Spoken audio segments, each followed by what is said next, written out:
ನಮ್ಮ ದೇಶದಲ್ಲಿ ಅಂದ್ರೆ ಭಾರತದಲ್ಲಿ ಒಂದು ಮೌಂಟೇನ್ ಇದೆ ಅಂತ ಇಮ್ಯಾಜಿನ್ ಮಾಡ್ಕೊಳ್ಳೋಣ. ಬಟ್ ವೆಸ್ಟರ್ನ್ ಘಾಟ್ಸ್ ಅಲ್ಲ, ಈಸ್ಟರ್ನ್ ಘಾಟ್ಸ್ ಕೂಡ ಅಲ್ಲ, ಈವನ್ ಹಿಮಾಲಯನ್ ಮೌಂಟೇನ್ಸ್ ಕೂಡ ಅಲ್ಲ. ಹಾಗಿದ್ರೆ ನಾನು ಯಾವ ಮೌಂಟೇನ್ಸ್ ಬಗ್ಗೆ ಹೇಳ್ತಿದ್ದೀನಿ ಅಂತ ಹೇಳಿದ್ರೆ, ಇದೊಂದು ಮ್ಯಾನ್ ಮೇಡ್ ಮೌಂಟೇನ್. ಅಂದ್ರೆ ಮಾನವರೇ ತಯಾರು ಮಾಡಿರುವಂತಹ ಮೌಂಟೇನ್ ಇದು. ತಾವು ಜನರೇಟ್ ಮಾಡ್ತಿರುವಂತಹ ವೇಸ್ಟ್ ಅನ್ನ ಒಂದು ಕಡೆ ಡಂಪ್ ಮಾಡ್ಬಿಟ್ಟು ಬಿಲ್ಡ್ ಮಾಡಿರುವಂತಹ ಒಂದು ಮೌಂಟೇನ್. ಸಮ್ಮರ್ ಟೈಮ್ ಅಲ್ಲಿ ಫೈರ್ ನ ಅಟ್ರಾಕ್ಟ್ ಮಾಡಿದ್ರೆ ಮಾನ್ಸೂನ್ ಟೈಮ್ ಅಲ್ಲಿ ಕೊಲ್ಯಾಪ್ಸ್ ಆಗುತ್ತೆ. ಎಕ್ಸಾಕ್ಟ್ಲಿ. ಇವಾಗ ನ್ಯೂಸ್ ಅಲ್ಲಿ ಸಾಲಿಡ್ ವೇಸ್ಟ್ ಮ್ಯಾನೇಜ್ಮೆಂಟಿನ ಹೊಸ ರೂಲ್ಸ್ ಇದೆ. ಆ ರೂಲ್ಸ್ ಏನು, ಯಾತಕ್ಕೋಸ್ಕರ ತಗೊಬಂದ್ರು ಅಂತ ಹೇಳ್ಬಿಟ್ಟು ಇನ್ ಡೀಟೈಲ್ ಆಗಿ ನೋಡ್ಕೊಳ್ತಾ ಹೋಗೋಣ. Welcome to news navigator program of Shankar IAS academy. Monsoon time ಅಲ್ಲಿ ಕೊಲ್ಯಾಪ್ಸ್ ಆಗುತ್ತೆ ಅಂಡ್ ಸಮ್ಮರ್ ಟೈಮ್ ಅಲ್ಲಿ ಫೈರ್ ಅಟ್ರಾಕ್ಟ್ ಮಾಡುತ್ತೆ ಅಂತ ಹೇಳಿದೆ. ಇದು ಭಾರತದಲ್ಲಿ ನಾವು ಜನರೇಟ್ ಮಾಡ್ತಿರುವಂತಹ ವೇಸ್ಟ್ ಇಂದ ಬಿಲ್ಡ್ ಆಗ್ತಿರುವಂತಹ ಮೌಂಟೇನ್ಸ್ ಗಳು. ಆಲ್ಮೋಸ್ಟ್ ಇತ್ತೀಚಿನ ರಿಪೋರ್ಟ್ ನ ಪ್ರಕಾರ 1.85 ಟನ್ಸ್ ಆಫ್ ಅಂದ್ರೆ 1.85 lakh tons of solid waste ಭಾರತದಿಂದ ಪ್ರತಿ ದಿನ ಜನರೇಟ್ ಆಗ್ತದೆ. ಈ ಜನರೇಟ್ ಆಗ್ತಿರುವಂತಹ ವೇಸ್ಟ್ ನ ಒಂದ್ ಕಡೆ ಡಂಪನ ಮಾಡ್ಬಿಟ್ಟು ಅದು ಮೌಂಟೇನ್ ಆಗಿ ಕನ್ವರ್ಟ್ ಆಗ್ತದೆ. ಇದು ತುಂಬಾ ವರ್ಷಗಳಿಂದ ಅಂದ್ರೆ ಡೆಕೇಡ್ಸ್ ಇಂದ ನಡೀತಾ ಇರುವಂತಹ ಒಂದು ಇಶ್ಯೂ ಆಗಿದೆ. ಈ ವೇಸ್ಟ್ ಬಗ್ಗೆ ಸಿಂಪಲ್ ಅಪ್ರೋಚ್ ಕೂಡ ನಾವು ಫಾಲೋ ಮಾಡ್ತಾ ಇದ್ವಿ. ಆ ಸಿಂಪಲ್ ಅಪ್ರೋಚ್ ಏನು ಅಂತ ಹೇಳಿದ್ರೆ, ಒಂದು ಜನರೇಟ್ ಆಗ್ತಿರುವಂತಹ ಹೌಸ್ಹೋಲ್ಡ್ ಏರಿಯಾ ಇರ್ಬೋದು ಅಥವಾ ಎಲ್ಲಿ ಜನರೇಟ್ ಆಗ್ತದೆ ಆ ಪಾಯಿಂಟ್ ಇಂದ ಕಸವನ್ನ ಪಿಕ್ ಮಾಡೋದು ಅಥವಾ ವೇಸ್ಟ್ ನ ಪಿಕ್ ಮಾಡೋದು, ಅಲ್ಲಿಂದ ಇನ್ನೊಂದು ಕಡೆಗೆ ಹೋಗ್ಬಿಟ್ಟು ಡಂಪ್ ಮಾಡೋದು. This is what we were doing from decade. But ಎಲ್ಲಿ ಹೋಗಿ ಡಂಪ್ ಮಾಡ್ತಿದ್ರು ಅಂತ ಹೇಳಿದ್ರೆ, ಒಂದು ಸಿಟಿ ಇದೆ ಅಂತ ಹೇಳಿದ್ರೆ ಆ ಸಿಟಿಯಿಂದ ಹೊರಗಡೆ ಔಟ್ಸ್ಕರ್ಟ್ಸ್ ಅಂತ ನಾವೇನ್ ಕರಿತೀವಲ್ವಾ, ಆ ಔಟ್ಸ್ಕರ್ಟ್ಸ್ ಏರಿಯಾದಲ್ಲಿ ಡಂಪ್ ಮಾಡ್ತಾ ಇದ್ರು. ಬಟ್ ಈಗ ಹ್ಯೂಮನ್ ಡೆವಲಪ್ಮೆಂಟ್ ಆಗ್ತದೆ, ಹಾಗೆಯೇ ಸೆಟಲ್ಮೆಂಟ್, ಎಸ್ಪೆಷಲಿ ಸಿಟಿ ಏರಿಯಾದಲ್ಲಿ ಸೆಟಲ್ಮೆಂಟ್ಸ್ ಜಾಸ್ತಿ ಆಗ್ತಾ ಇದೆ, ಇಂಡಸ್ಟ್ರಿಯಲೈಸೇಷನ್ ಆಗ್ತದೆ, ಕರೆಕ್ಟ್ ಅಲ್ವಾ? ಅದರಿಂದ ಏನಾಗ್ತದೆ ಅಂತ ಹೇಳಿದ್ರೆ, ಈ ಔಟ್ಸ್ಕರ್ಟ್ಸ್ ಅಂತ ಏನ್ ಕರಿತಾ ಇದ್ವಿ, ಇಲ್ಲೂ ಕೂಡ ಹ್ಯೂಮನ್ ಎಕ್ಸ್ಪಾನ್ಷನ್ ಆಗ್ತದೆ. ಸೊ ಹ್ಯೂಮನ್ ಎಕ್ಸ್ಪಾನ್ಷನ್ ಆಗ್ತಿರೋದ್ರಿಂದ ಈ ಸಿಟೀಸ್ ಎಕ್ಸ್ಪಾಂಡ್ ಆಗ್ತದೆ. ಈ ಸಿಟೀಸ್ ಎಕ್ಸ್ಪಾಂಡ್ ಆಗ್ತಿರೋದ್ರಿಂದ ನಾವ್ ಈ ಔಟ್ಸ್ಕರ್ಟ್ ಅಲ್ಲಿ ಡಂಪಿಂಗ್ ಯಾರ್ಡ್ಸ್ ಅಂತ ಏನ್ ಹೇಳಿ ಕರಿತಿದ್ವಿ, ಈಗ ಇದು ಸಿಟಿ ಒಳಗಡೆಯೇ ಕಾಣಿಸ್ತಾ ಇದೆ. ಸೊ ಇದರಿಂದ ಈ ಡಂಪಿಂಗ್ ಯಾರ್ಡ್ಸ್ ಗಳು ಸಿಟಿ ಒಳಗಡೆನೆ ಬರ್ತಿರೋದ್ರಿಂದ ಟಾಕ್ಸಿಕ್ ಜಾಸ್ತಿ ಆಗ್ತಿದೆ. ಎಸ್ಪೆಷಲಿ ಗ್ರೌಂಡ್ ವಾಟರ್ ಪೊಲ್ಯೂಷನ್ ಜಾಸ್ತಿ ಆಗ್ತಾ ಇದೆ. ಬೆಂಗಳೂರಲ್ಲೇನೆ ನಾವು ಸಿಂಪಲ್ ಆಗಿ ನೋಡ್ಕೊಂಡ್ರೆ ಗ್ರೌಂಡ್ ವಾಟರ್ ಪೊಲ್ಯೂಷನ್ ಇನ್ಕ್ರೀಸ್ ಆಗಿರೋ ರಿಪೋರ್ಟ್ ಅನ್ನ ಹೋದ್ ವರ್ಷ ತಾನೇ ನೋಡಿದ್ವಿ, ಅಕ್ಟೋಬರ್ ನವೆಂಬರ್ ಟೈಮ್ ಅಲ್ಲಿ, ಕರೆಕ್ಟ್ ಅಲ್ವಾ? ಇತ್ತೀಚೆಗೆ ಮಧ್ಯಪ್ರದೇಶಲ್ಲಿ ಕೂಡ ವಾಟರ್ ಪೊಲ್ಯೂಷನ್ ಆಗಿರೋದನ್ನ ನಾವು ನೋಡ್ಕೊಂಡಿದ್ವಿ. ಈ ರೀತಿಯಾದಂತಹ ಪೊಲ್ಯೂಷನ್ ಯಾಕೆ ಆಗ್ತಾ ಇದೆ? ಡಂಪಿಂಗ್ ಯಾರ್ಡ್ಸ್ ಗಳು ಕ್ರಿಯೇಟ್ ಆಗಿರೋದ್ರಿಂದ ಆಗ್ತಿದೆ. ಅಷ್ಟೇ ಅಲ್ಲ, ಏರ್ ಪೊಲ್ಯೂಷನ್, ಗಾಳಿ ಟಾಕ್ಸಿಕ್ ಕೂಡ ಆಗ್ತಿದೆ, ಅಂದ್ರೆ ಕಲುಷಿತ ಕೂಡ ಗೊಳ್ತಾ ಇದೆ.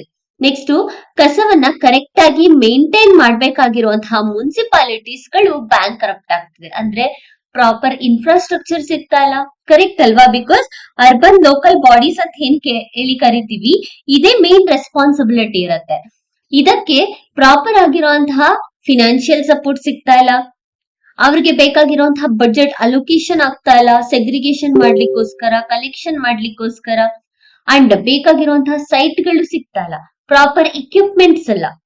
ಬೇರೆ ಬೇರೆ ದೇಶಗಳಲ್ಲಿ ಕಸವನ್ನ ಕಲೆಕ್ಟ್ ಮಾಡ್ಬಿಟ್ಟು ಸೆಗ್ರಿಗೇಟ್ ಮಾಡ್ಬಿಟ್ಟು ಮತ್ತೆ ರೀಸೈಕಲ್ ಮಾಡೋದಕ್ಕೆ ಇಕ್ವಿಪ್ಮೆಂಟ್ಸ್ ಗಳಿದೆ. ಬಟ್ ಭಾರತದಲ್ಲಿ ಟೆಕ್ನಾಲಜಿ ಲ್ಯಾಕ್ ಇದೆ, ಇನ್ಸ್ಟಿಟ್ಯೂಷನಲ್ ಸಪೋರ್ಟ್ ಗಳು ಸಿಗ್ತಾ ಇಲ್ಲ, ಜೊತೆಗೆ ಸೊಸೈಟಲ್ ಲೆವೆಲ್ ಮತ್ತೆ ಗವರ್ಮೆಂಟ್ ಲೆವೆಲ್ ಕೋಆರ್ಡಿನೇಷನ್ ಇಲ್ಲ, ಸ್ಟೇಟ್ ಮತ್ತೆ ಲೋಕಲ್ ಬಾಡೀಸ್ ಗಳ ಕೋಆರ್ಡಿನೇಷನ್ ಇಲ್ಲ, ಕರಪ್ಷನ್ಸ್, ಇದೆಲ್ಲಾ ಕಾರಣಗಳಿಂದ ಸಾಲಿಡ್ ವೇಸ್ಟ್ ಅನ್ನೋದು ತುಂಬಾನೇ ಮೇಜರ್ ಇಶ್ಯೂ ಆಗಿ ಕನ್ವರ್ಟ್ ಆಗಿದೆ.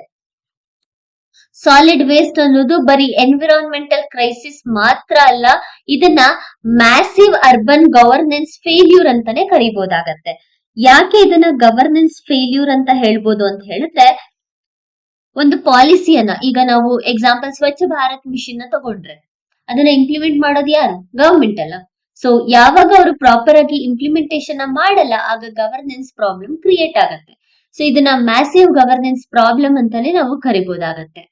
ಸೊ ಈಗ ಸೆಂಟ್ರಲ್ ಗವರ್ಮೆಂಟ್ ಏನ್ ಮಾಡಿದೆ ಅಂತ ಹೇಳಿದ್ರೆ, ಈ ಈ ಎಮರ್ಜೆನ್ಸಿಯನ್ನ ಅಂದ್ರೆ ಸಾಲಿಡ್ ವೇಸ್ಟ್ ಮ್ಯಾನೇಜ್ಮೆಂಟ್ ಅನ್ನುವಂತಹ ಎಮರ್ಜೆನ್ಸಿಯನ್ನ ಬ್ರೇಕ್ ಮಾಡೋದಕ್ಕೋಸ್ಕರ ಸಾಲಿಡ್ ವೇಸ್ಟ್ ಮ್ಯಾನೇಜ್ಮೆಂಟ್ ರೂಲ್ 2026 ನ ತಗೊಬಂದಿದೆ. ಮುಂಚೆ ಕೂಡ ಸಾಲಿಡ್ ವೇಸ್ಟ್ ಮ್ಯಾನೇಜ್ಮೆಂಟ್ ರೂಲ್ ಇತ್ತು, ಬಟ್ ಹೊಸದ್ರಲ್ಲಿ ಡಿಫ್ರೆಂಟ್ ಏನು ಅಂತ ಹೇಳಿದ್ರೆ, ಬಿಕಾಸ್ ಇಲ್ಲಿ ಕಸವನ್ನ ಕಲೆಕ್ಟ್ ಮಾಡೋದು ಬರೀ ಮುನ್ಸಿಪಾಲಿಟಿಯ ರೆಸ್ಪಾನ್ಸಿಬಿಲಿಟಿ ಮಾತ್ರ ಅಲ್ಲ. ಹೊಸ ರೂಲ್ಸ್ ತುಂಬಾನೇ simple. You generate, you process. ಅಂದ್ರೆ ಯಾರು ಜನರೇಟ್ ಮಾಡ್ತಾರೆ ಕಸವನ್ನ, ಅವರೇ ಅದನ್ನ ಪ್ರೊಸೆಸ್ ಮಾಡ್ಬೇಕು ಅನ್ನೋದು ಇದರ ಸಿಂಪಲ್ ಕಾನ್ಸೆಪ್ಟ್ ಆಗಿ ಹೊರಹೊಮ್ಮಿದೆ.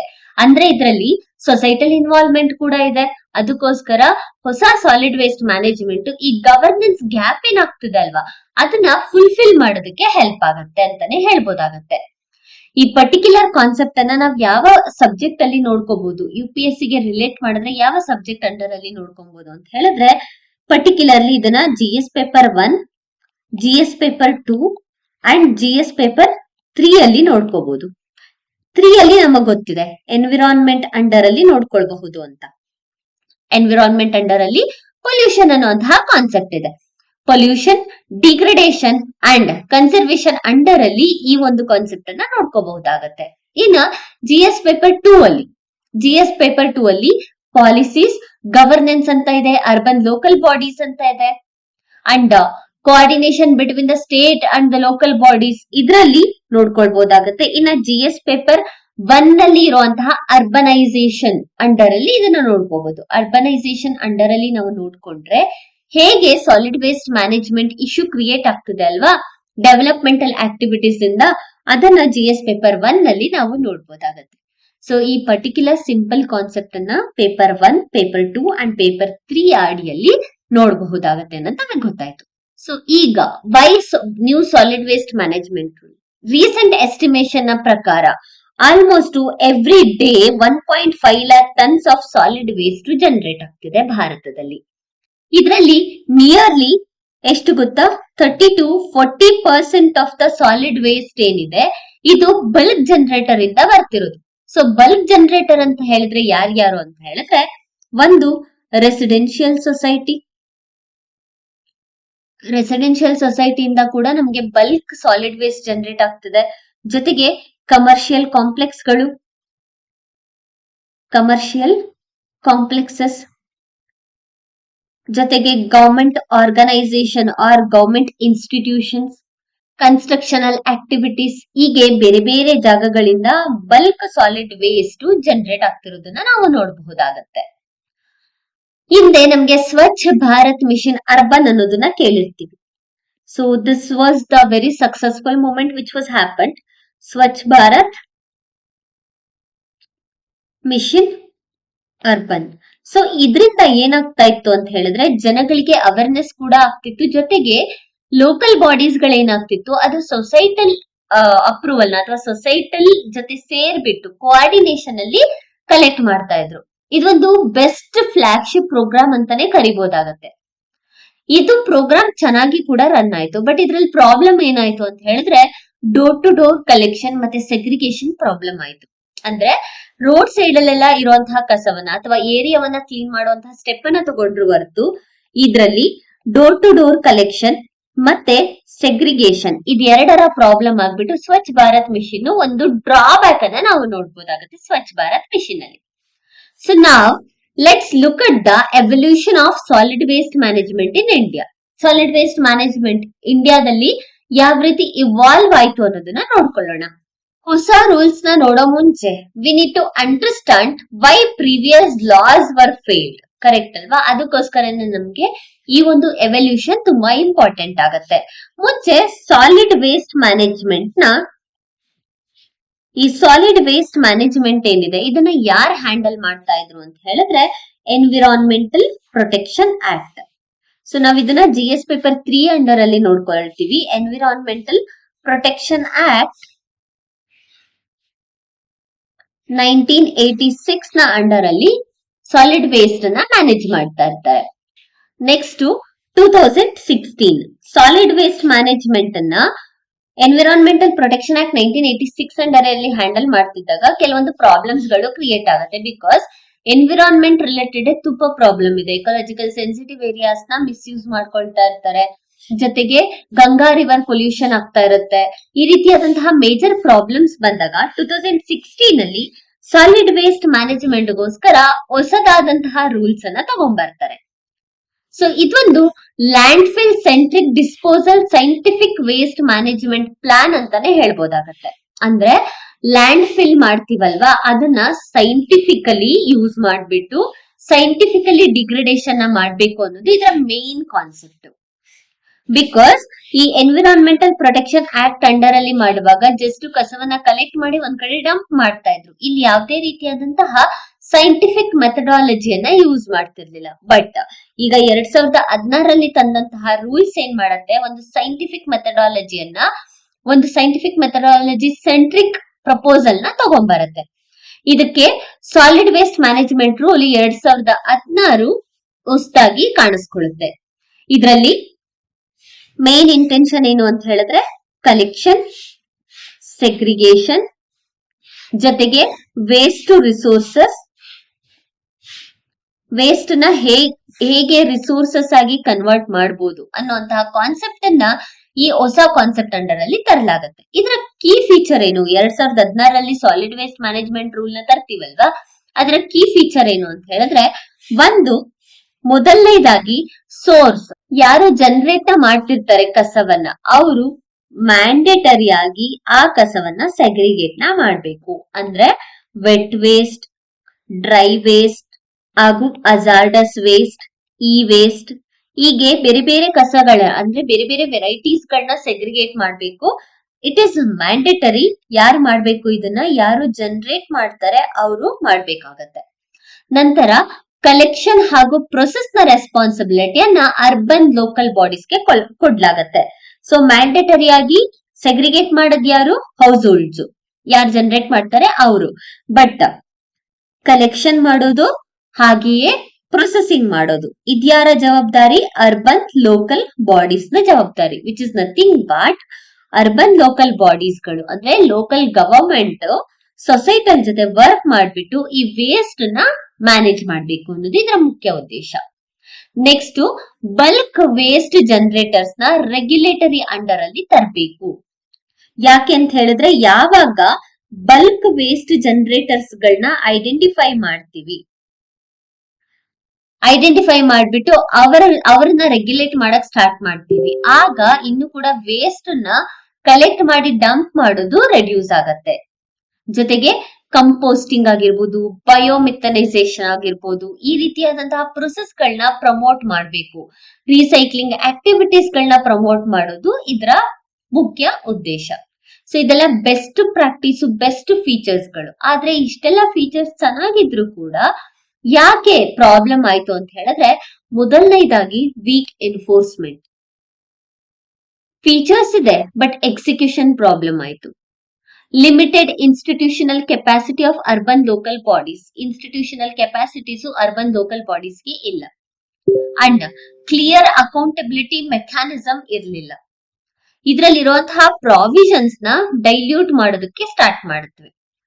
ಸೊ ಈ ರೀತಿಯಾದಂತಹ ಪ್ರಾಬ್ಲಮ್ಸ್ ಇಂದ ಅಥವಾ ರೆಗ್ಯುಲೇಟರಿ ಗ್ಯಾಪ್ ನ ಅಡ್ರೆಸ್ ಮಾಡೋಕ್ ಆಗದಲೇನೆ ಇದು 2016ರ ರೂಲ್ ಫೇಲ್ಯೂರ್ ಆಗುತ್ತೆ.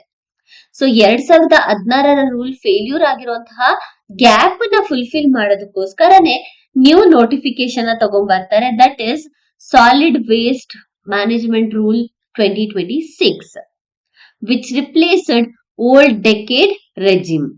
New solid waste management rule 2026 ಇದನ್ನ ministry of environment, forest and climate change ನ ಅಂಡರ್ ಅಲ್ಲಿ ತಗೊಂಡ್ಬಂದಿದ್ದಾರೆ. ಸೊ ಇದು ಯಾವಾಗಿಂದ ಜಾರಿಗೆ ಬರ್ತಿದೆ ಅಂತ ಹೇಳಿದ್ರೆ, ಏಪ್ರಿಲ್ 1 ಇಂದ ಇದನ್ನ ಎಲ್ಲಾ ಕಡೆ ಅಪ್ಲಿಕೇಬಲ್ ನ ಮಾಡ್ತಿದ್ದಾರೆ. ಇದರಲ್ಲಿ ಸ್ಟ್ರಿಕ್ಟರ್ ಕಂಪ್ಲೇಂಟ್ಸ್ ಫ್ರೇಮ್ ವರ್ಕ್ ನ ತರಲಾಗುತ್ತೆ. ಹಾಗೆಯೇ ಡೆಫಿನೇಷನ್ಸ್ ಗಳನ್ನ ಎಕ್ಸ್ಪ್ಯಾಂಡ್ ಕೂಡ ಮಾಡಿದ್ದಾರೆ. ಯಾರು ರೆಸ್ಪಾನ್ಸಿಬಲ್ ಅನ್ನುವಂತಹ ಡೆಫಿನೇಷನ್ ಎಕ್ಸ್ಪ್ಯಾಂಡ್ ನ ಕೂಡ ಮಾಡಿದ್ದಾರೆ. ಸೊ ಇದ್ರಲ್ಲಿ ಏನೇನಿದೆ ಅಂತ ಹೇಳ್ಬಿಟ್ಟು ನೋಡ್ಕೊಳ್ಳೋಣ. Firstly, new rule specifically target big entities ಗಳನ್ನ ಟಾರ್ಗೆಟ್ ಮಾಡ್ತಿದೆ. ಬಿಕಾಸ್ ಬಲ್ಕ್ ಜನರೇಟರ್ಸ್ ಗಳನ್ನ ರೆಗ್ಯುಲೇಟ್ ಮಾಡಿದ್ರೆ 40% ಆಫ್ ದ ಪ್ರಾಬ್ಲಮ್ ಅನ್ನ ರಿಡ್ಯೂಸ್ ಮಾಡಬಹುದು ಅನ್ನೋದು ಇದರ main intention. But who is bulk generators? ಮೊದಲಿಗೆ ಬಲ್ಕ್ ಜನರೇಟರ್ಸ್ ಅಂದ್ರೆ ಯಾರು ಅಂತ ಹೇಳ್ಬಿಟ್ಟು ಕೂಡ ಈ ಹೊಸ ರೂಲ್ಸ್ ಅಂಡರ್ ಅಲ್ಲಿ ತಂದಿದ್ದಾರೆ. ಯಾರ್ಯಾರು ಬರ್ತಾರೆ ಅಂದ್ರೆ 20,000 ಸ್ಕ್ವೇರ್ ಮೀಟರ್ಗಿಂತ ಅಥವಾ ಅದಕ್ಕಿಂತ ಜಾಸ್ತಿ ಇರುವಂತಹ ಏರಿಯಾದಲ್ಲಿ ಜನರೇಟ್ ಮಾಡ್ತಾರಲ್ವಾ, ಅವ್ರನ್ನ ಬಲ್ಕ್ ಜನರೇಟರ್ ಅಂತ ಹೇಳಿ ಕನ್ಸಿಡರ್ ಮಾಡ್ತಾರೆ. 40,000ಕ್ಕಿಂತ ಹೆಚ್ಚು ವಾಟರ್ಗಳನ್ನ ಅಂದ್ರೆ 40,000 ಲೀಟರ್ಗಿಂತ ಹೆಚ್ಚು ನೀರನ್ನ ಕನ್ಸ್ಯೂಮ್ ಮಾಡ್ತಿರುವಂತಹ ಇಂಡಸ್ಟ್ರಿಯನ್ನ ಬಲ್ಕ್ ಜನರೇಟರ್ ಅಂತ ಹೇಳಿ ಕರೀತಾರೆ. Next, those entities generating 100 kg of waste per day. 100 KG ಅಥವಾ 100 ಕೆಜಿಗಿಂತ ಹೆಚ್ಚು ವೇಸ್ಟ್ ಅನ್ನ ಯಾರು ಜನರೇಟ್ ಮಾಡ್ತಿರ್ತಾರೆ, ಆ ರೀತಿಯಾದಂತಹ ಎಂಟಿಟೀಸ್ ಗಳನ್ನ ಕೂಡ ನಾವು ಬಲ್ಕ್ ಜನರೇಟರ್ಸ್ ಅಂತ ಹೇಳ್ಬಿಟ್ಟು ಹೊಸ ರೂಲ್ಸ್ ಅಂಡರ್ ಅಲ್ಲಿ ತಗೊಬಂದಿದ್ದಾರೆ. ಯೂಶಲಿ ಯಾರು 100 ಕೆಜಿಗಿಂತ ಜಾಸ್ತಿ ಜನರೇಟ್ ಮಾಡೋರು, ಎಕ್ಸಾಂಪಲ್ಸ್ ಗಳನ್ನ ನಾವು ನೋಡ್ಕೊಂಡ್ರೆ ರೆಸಿಡೆನ್ಷಿಯಲ್ ಸೊಸೈಟೀಸ್ ಗಳಾಗಿರ್ಬೋದು, ಯೂನಿವರ್ಸಿಟೀಸ್ ಗಳಾಗಿರ್ಬೋದು, ಅಥವಾ ಹಾಸ್ಟೆಲ್ಸ್ ಗಳು, ಕಮರ್ಷಿಯಲ್ ಆಗಿ ಎಸ್ಟಾಬ್ಲಿಷ್ ಆಗಿರುವಂತಹ ಬಿಲ್ಡಿಂಗ್ಸ್ ಗಳಾಗಿರ್ಬೋದು, ಸೆಂಟ್ರಲ್ ಹಾಗೂ ಸ್ಟೇಟ್ ಗವರ್ಮೆಂಟ್ ಇನ್ಸ್ಟಿಟ್ಯೂಷನ್ಸ್ ಗಳು, ಇದೆಲ್ಲದೂ ಕೂಡ ಈ ಪರ್ಟಿಕ್ಯುಲರ್ ಕಾನ್ಸೆಪ್ಟ್ ಅಂಡರ್ ಅಲ್ಲಿ ಬಲ್ಕ್ ಜನರೇಟರ್ ಅಂತ ಹೇಳ್ಬಿಟ್ಟು ಕವರ್ ಆಗುತ್ತೆ. ಸೆಕೆಂಡ್ಲಿ, ಮ್ಯಾಂಡೇಟರಿ ಸೆಗ್ರಿಗೇಷನ್ ನಾರ್ಮ್ಸ್ ಇದೆ. 4 ಮ್ಯಾಂಡೇಟರಿ ವೇಸ್ಟ್ ಸ್ಟ್ರೀಮ್ಸ್ ಗಳನ್ನ ಪ್ರಿಸ್ಕ್ರೈಬ್ ಮಾಡಲಾಗಿದೆ. ಯಾವ್ದು ಅಂತ ಹೇಳಿದ್ರೆ, ಮೊದಲನೇದು ವೆಟ್ ವೇಸ್ಟ್, ಎರಡನೇದು dry sanitary waste, special care waste. First one, wet waste ಅಲ್ಲಿ ಏನೇನ್ ಇನ್ಕ್ಲೂಡ್ ಆಗಿರುತ್ತೆ ಅಂದ್ರೆ ಕಿಚನ್ ವೇಸ್ಟ್ ಮತ್ತೆ ಫುಡ್ ಸ್ಕ್ರಾಪ್ಸ್ ಗಳು ಇನ್ಕ್ಲೂಡ್ ಆಗಿರುತ್ತೆ. That we can collect from markets and households, even the hostels and hotel area. Next, dry waste. Dry waste ಅಲ್ಲಿ plastic waste, paper, metal, wood waste ಗಳನ್ನ ನಾವು dry waste ಅಂತ ಹೇಳಿ consider ಮಾಡ್ತೀವಿ. ಮೂರನೇದಾಗಿ sanitary waste. Sanitary waste ಅಂತ ಹೇಳಿದ್ರೆ diapers ಗಳು, ಸ್ಯಾನಿಟರಿ ನ್ಯಾಪ್ಕಿನ್ಸ್ ಗಳು, ಇದೆಲ್ಲದೂ ಕೂಡ ಸ್ಯಾನಿಟರಿ ವೇಸ್ಟ್ ಆಗಿ ಕನ್ವರ್ಟ್ ಆಗತ್ತೆ. ನಾಲ್ಕನೇದು special care waste. Special care waste ಅಂತ ಹೇಳಿದ್ರೆ ಈ waste, batteries, tubelights, expired medicines etcetera. Because ಇದೆಲ್ಲ ಕೂಡ ಅಜಾರ್ಡಸ್ ನ ಕಾಸ್ ಮಾಡುತ್ತೆ, ಅದಕ್ಕೋಸ್ಕರ. ಗ್ರೌಂಡ್ ವಾಟರ್ ಪ್ರಾಬ್ಲಮ್ ನ ಕ್ರಿಯೇಟ್ ಮಾಡುತ್ತೆ, ಏರ್ ಪೊಲ್ಯೂಷನ್ ನ ಕ್ರಿಯೇಟ್ ಮಾಡುತ್ತೆ, ಹೆಲ್ತ್ ಅಜಾರ್ಡಸ್ ಗಳನ್ನ ಸ್ಪ್ರೆಡ್ ಮಾಡುವಂತಹ ಚಾನ್ಸಸ್ ಇರುತ್ತೆ. ಇತ್ತೀಚೆಗೆ ಭಾರತ ಇ ವೇಸ್ಟ್ ಅನ್ನ ಜನರೇಟ್ ಮಾಡೋದ್ರಲ್ಲಿ ಕೂಡ ಮುಂದೆ ಇದೆ. ಅದಕ್ಕೋಸ್ಕರ ಈ ರೀತಿಯಾದಂತಹ 4 ಕೆಟಗರೀಸ್ ಗಳನ್ನ ಪ್ರಿಸ್ಕ್ರೈಬ್ ಮಾಡಲಾಗಿದೆ. ಈ ಡೀಟೇಲ್ ಕೆಟಗರೀಸ್ ನ ರೀಸೈಕಲ್ ಎಫಿಷಿಯನ್ಸಿ ಇಂಪ್ರೂವ್ ಮಾಡೋಕೆ ಹಾಗೆ ಕಂಟ್ಯಾಮಿನೇಷನ್ ರಿಡ್ಯೂಸ್ ಮಾಡಬೇಕು ಅಂತ ಹೇಳ್ಬಿಟ್ಟು ಇದ್ರ ಅಂಡರ್ ಅಲ್ಲಿ ತರಲಾಗಿದೆ. Solid waste management rules 2026 under ಅಲ್ಲಿ. ನೆಕ್ಸ್ಟ್, ಬಲ್ಕ್ ವೇಸ್ಟ್ ಜನರೇಟರ್ಸ್ ಗೆ ರೆಸ್ಪಾನ್ಸಿಬಿಲಿಟಿಯನ್ನ ಎಕ್ಸ್ಟೆಂಡ್ ಮಾಡೋದಕ್ಕೋಸ್ಕರ ಸರ್ಟಿಫಿಕೇಟ್ ಅನ್ನ ಕೂಡ ತರಲಾಗಿದೆ. ವೆಟ್ ವೇಸ್ಟ್ ನ ಆನ್ ಸೈಟ್ ಅಲ್ಲಿ ಫೀಸಿಬಲ್ ಆಗಿ ಪ್ರೊಸೆಸ್ ಮಾಡಬಹುದು. ಅಂದ್ರೆ ಡಿಕಂಪೋಸಿಷನ್ ಪ್ರೊಸೆಸ್ ಇಂದ ಕೂಡ ವೆಟ್ ವೇಸ್ಟ್ ಗಳನ್ನ ಆನ್ ಸೈಟ್ ಅಲ್ಲೇನೆ ಫೀಸಿಬಲ್ ಆಗಿ ಡಿಕಂಪೋಸ್ ನ ಮಾಡಬಹುದು. ಬಯೋಡಿಗ್ರೇಡಬಲ್ ಮೆಟೀರಿಯಲ್ಸ್ ಅಲ್ವಾ, ಅದಕ್ಕೋಸ್ಕರ. ಸೊ ಓನ್ ಆಗಿ ಅವರವರ ಪ್ರಿಮೈಸಸ್ ಅಲ್ಲೇನೆ ಕಂಪೋಸ್ಟಿಂಗ್, ಮಿಥನೇಷನ್ ಪ್ರೊಸೆಸ್ ಇಂದಾಗಿ ಡಿಕಂಪೋಸಿಷನ್ ನ ಮಾಡಬಹುದು. ಇದು ಆನ್ ಸೈಟ್ ಪ್ರೊಸೆಸಿಂಗ್, ಅದನ್ನು ಕೂಡ ಇಲ್ಲಿ ಪ್ರಿಸ್ಕ್ರೈಬ್ ಮಾಡಿದ್ದಾರೆ. ಎರಡನೇದಾಗಿ extended bulk waste generator responsibility, ಅದನ್ನ EBWGR ಅಂತ ಕೂಡ ಕರಿತೀವಿ. Extended bulk waste generator responsibility ಅನ್ನೋದು ಒಂದು ಸರ್ಟಿಫಿಕೇಟ್. ಯಾರು ಇದನ್ನ ಪ್ರೊಸೆಸ್ ಮಾಡ್ಲಿಕ್ಕೆ ಆಗಲ್ಲ, ಅವರಿಗೆ ಪಾಸಿಬಲ್ ಆಗಿರೋದಿಲ್ಲ, ಅವರಿಗೆ ಈ ರೀತಿಯಾದಂತಹ ಸರ್ಟಿಫಿಕೇಟ್ ಅನ್ನ ಕೊಡ್ಲಾಗತ್ತೆ. ಎನ್ವಿರಾನ್ಮೆಂಟ್ಲಿ ಫ್ರೆಂಡ್ಲಿ ಸೌಂಡ್ ಕಲೆಕ್ಷನ್ ನ, ಟ್ರಾನ್ಸ್ಪೋರ್ಟೇಷನ್ ನ ಹಾಗೆ ಪ್ರೊಸೆಸ್ ನ ತರಬೇಕು ಅನ್ನೋದು ಇದರ ಮೇನ್ ಇಂಟೆನ್ಷನ್. ಬಿಕಾಸ್ ಇತ್ತೀಚೆಗೆ ನಾಯ್ಸ್ ಪೊಲ್ಯೂಷನ್ ಅನ್ನೋದು ಮೇನ್ ಅಜಾರ್ಡಸ್ ಆಗ್ತದೆ. ಆ ನಾಯ್ಸ್ ಪೊಲ್ಯೂಷನ್ ನ ಕಂಟ್ರೋಲ್ ಮಾಡ್ಬೇಕಂತ ಹೇಳ್ಬಿಟ್ಟು ಇದರಲ್ಲಿ ಮೆನ್ಷನ್ ಮಾಡಿದರೆ ಫ್ರೆಂಡ್ಲಿ ಸೌಂಡ್ ಕಲೆಕ್ಷನ್ ಸಿಸ್ಟಮ್ಸ್ ಗಳನ್ನ ತಗೊಂಡ್ಬರ್ಬೇಕು ಅಂತ. Next, centralised online monitoring portal ನ ತಗೊಂಡ್ಬರ್ಬೇಕಾಗುತ್ತೆ. ಯಾಕೆ ಸೆಂಟ್ರಲೈಸ್ಡ್ ಆನ್ಲೈನ್ ಮಾನಿಟರಿಂಗ್ ಪೋರ್ಟಲ್ ಅಂತ ಹೇಳಿದ್ರೆ ರಿಯಲ್ ಟೈಮ್ ಡೇಟಾವನ್ನ ಕಲೆಕ್ಟ್ ಮಾಡ್ಲಿಕ್ಕೋಸ್ಕರ, ರಿಯಲ್ ಟೈಮ್ ಟ್ಯಾಕಲ್ ಮಾಡೋದಕ್ಕೋಸ್ಕರ ಅಂಡ್ ರಿಯಲ್ ಟೈಮ್ ಎನ್ಫೋರ್ಸ್ಮೆಂಟ್ ನ ಮಾಡಬೇಕು. ಅದಕ್ಕೋಸ್ಕರ ಸೆಂಟ್ರಲೈಸ್ಡ್ ಆನ್ಲೈನ್ ಮಾನಿಟರಿಂಗ್ ಪೋರ್ಟಲ್ ನ ಎಸ್ಟಾಬ್ಲಿಷ್ ಮಾಡ್ತಾ ಇದ್ದಾರೆ. ಅರ್ಬನ್ ಲೋಕಲ್ ಬಾಡೀಸ್ ನ ಸ್ಟ್ರೆಂಥನ್ ಮಾಡೋದಕ್ಕೋಸ್ಕರ ಹೊಸ ಪವರ್ ಅನ್ನ ಕೂಡ ಕೊಡ್ಲಾಗಿದೆ. ಬಿಕಾಸ್ ಮೇನ್ ಫಿನಾನ್ಷಿಯಲ್ ಪ್ರಾಬ್ಲಮ್ ಅಲ್ವಾ, ಅದಕ್ಕೋಸ್ಕರ ಫಿನಾನ್ಷಿಯಲ್ ಸಪೋರ್ಟ್ ಗೆ ಅರ್ಬನ್ ಲೋಕಲ್ ಬಾಡೀಸ್ ಗಳಿಗೆ ಕೆಲವೊಂದು ರೆಸ್ಪಾನ್ಸಿಬಿಲಿಟಿಯನ್ನ ಕೊಡ್ತಿದ್ದಾರೆ. ಎಸ್ಪೆಷಲಿ ಹಿಲ್ಲಿ ಏರಿಯಾಸ್ ಅಲ್ಲಿ ಇರುವಂತಹ ಲಡಾಖ್, ಹಿಮಾಚಲ್ ಪ್ರದೇಶ್, ಅಂಡಮಾನ್ ಅಂಡ್ ನಿಕೋಬಾರ್ ಈ ರೀತಿಯಾದಂತಹ ಏರಿಯಾಸ್ ಅಲ್ಲಿ ಇಲ್ಲಿ ಅಥವಾ ಐಲ್ಯಾಂಡ್ ರೀಜನ್ ನಲ್ಲಿ ಇರುವಂತಹ ಲೋಕಲ್ ಅಥಾರಿಟೀಸ್ ನ ಎಂಪವರ್ ಮಾಡೋದಕ್ಕೋಸ್ಕರ ಟೂರಿಸ್ಟ್ ಗಳಿಗೆ ಯೂಸರ್ ಫೀ ನ ಲಿವಿ ಮಾಡಬಹುದು. ಅಂದ್ರೆ ಎನ್ವಿರಾನ್ಮೆಂಟಲ್ ಫ್ರೆಂಡ್ಲಿ ವರ್ಕ್ ಗಳನ್ನ ಮಾಡ್ಬೇಕು, ಪ್ಲಾಸ್ಟಿಕ್ ಪೊಲ್ಯೂಷನ್ ನ ಕಂಟ್ರೋಲ್ ಮಾಡ್ಬೇಕು, ಬರ್ತಿರುವಂತಹ ಟೂರಿಸ್ಟ್ ಗಳಿಗೆ ಇನ್ಮೇಲೆ ಈ ಸಾಲಿಡ್ ವೇಸ್ಟ್ ನ ಮ್ಯಾನೇಜ್ ಮಾಡೋದಕ್ಕೋಸ್ಕರ ಯೂಸರ್ ಫೀ ಅನ್ನ ಕಲೆಕ್ಟ್ ಮಾಡ್ಕೊಳ್ಬೇಕು ಅಂತ ಹೇಳ್ಬಿಟ್ಟು ಇದರಲ್ಲಿ ಹೇಳಲಾಗಿದೆ. ವಿಸಿಟರ್ಸ್ಗೆ ಎಷ್ಟು ನಂಬರ್ ಆಫ್ ವಿಸಿಟರ್ಸ್ ಬರ್ತಾ ಇದ್ದಾರೆ ಅವರನ್ನ ರೆಗ್ಯುಲೇಟ್ ಮಾಡೋದಕ್ಕೆ ವೇಸ್ಟ್ ನ ಹ್ಯಾಂಡ್ಲಿಂಗ್ ಕೆಪಾಸಿಟಿಯನ್ನ ಬ್ಯಾಲೆನ್ಸ್ ಮಾಡೋದಕ್ಕೋಸ್ಕರ ಈ ಅಮೌಂಟ್ ಅನ್ನ ಯೂಸ್ ಮಾಡಬಹುದು.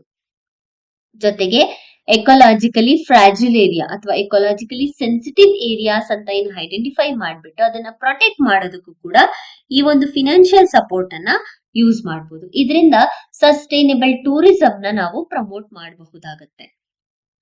ನೆಕ್ಸ್ಟ್ ಡಿಸ್ಪೋಸಲ್ ವೇಸ್ಟ್ ಹೈರಾರ್ಕಿಯನ್ನ ಕೂಡ ಇಂಟ್ರೊಡ್ಯೂಸ್ ಮಾಡಿದ್ದಾರೆ.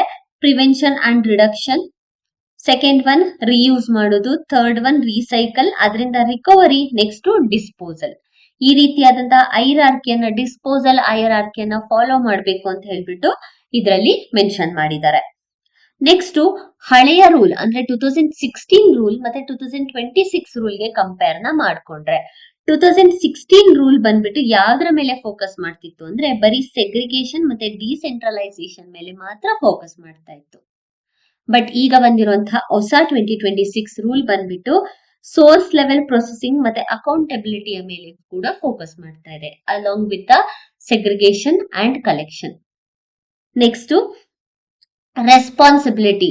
2016 ರೂಲ್ ನ ರೆಸ್ಪಾನ್ಸಿಬಿಲಿಟಿ ಅರ್ಬನ್ ಲೋಕಲ್ ಬಾಡೀಸ್ ಅಥವಾ ಮುನ್ಸಿಪಾಲಿಟೀಸ್ ಮೇಲೆ ಇರ್ತಿತ್ತು. ಆದ್ರೆ ಈಗ ಪ್ರತಿಯೊಂದು ಹೌಸ್ ಹೋಲ್ಡ್ಸ್ ಗಳಿಗೆ ಅಥವಾ ಯಾರು ಬಲ್ಕ್ ಜನರೇಟರ್ಸ್ ಆಗಿದ್ದಾರೆ ಅವರ ರೆಸ್ಪಾನ್ಸಿಬಿಲಿಟಿ ಕೂಡ ಆಗಿದೆ.